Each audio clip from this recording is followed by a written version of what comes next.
రాజ్యసభ సభ్యుడు సీఎం రమేష్ ఇంట్లో పోలీసులు దాడులు చేయడంపై సీఎం చంద్రబాబు ఆగ్రహం వ్యక్తం చేశారు. కక్షపూరితంగానే సీఎం రమేష్ ఇంటిపై పోలీసులతో సోదాలు చేయిస్తున్నారని సీఎం తీవ్ర స్థాయిలో మండిపడ్డారు. ఎవరి ఆదేశాలతో ఈసీ ఇలా వ్యవహరిస్తోందో అర్థం చేసుకోవాలని చంద్రబాబు అన్నారు.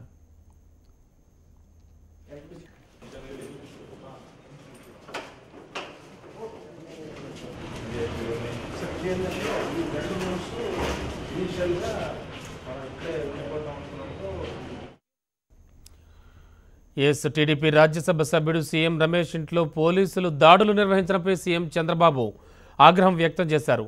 కక్షపూరితంగానే సీఎం రమేష్ ఇంటిపై పోలీసులతో సోదాలు చేయిస్తున్నారని సీఎం తీవ్ర స్థాయిలో మండిపడ్డారు. ఎవరి ఆదేశాలతో ఈసీ ఇలా వ్యవహరిస్తోందో అర్థం చేసుకోవాలని చంద్రబాబు అన్నారు.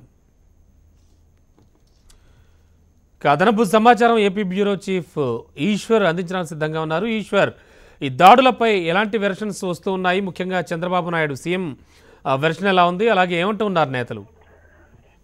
టీడీపీ దాడులను చాలా సీరియస్ గా తీసుకుంది. స్వయంగా టీడీపీ చీఫ్ మరి కాసేపట్లో నిరసన కూడా వ్యక్తం చేయబోతున్నారు అంబేద్కర్ స్టాచ్యూ దగ్గర. అందుకోసం ఇప్పుడే ప్రోగ్రామ్ కూడా కాల్ ఇచ్చారు. స్టేట్ వైడ్ గా నిరసన వ్యక్తం చేయాలి, దీన్ని ప్రజల్లోకి బలంగా తీసుకెళ్లాలి. కేవలం తెలుగుదేశం పార్టీకి సంబంధించిన నేతల మీద ఐటీ దాడులు నిర్వహించడం ఎంతవరకు సబబు, దీని మీద ప్రజల్లో విస్తృతంగా చర్చ జరగాలి, తద్వారా పార్టీకి కూడా బెనిఫిట్ అవ్వాలి అన్న రీతిలో టీడీపీ ప్లాన్ చేస్తుంది.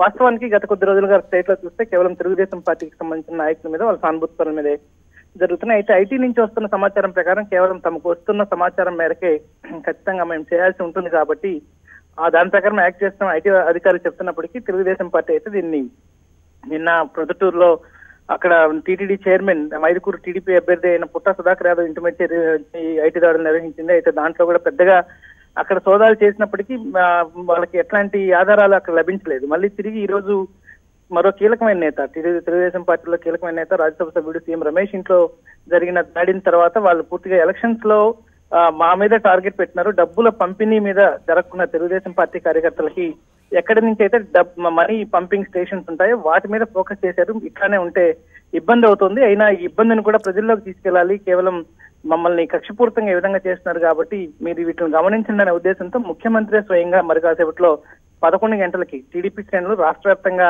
ఈ నిరసన పాటించాలని టీడీపీ కాల్ ఇచ్చింది. సో 11 గంటలకి రాష్ట్ర వ్యాప్తంగా ఈ నిరసనలన్నీ కొనసాగే అవకాశం కనిపిస్తుంది. Thank you sir.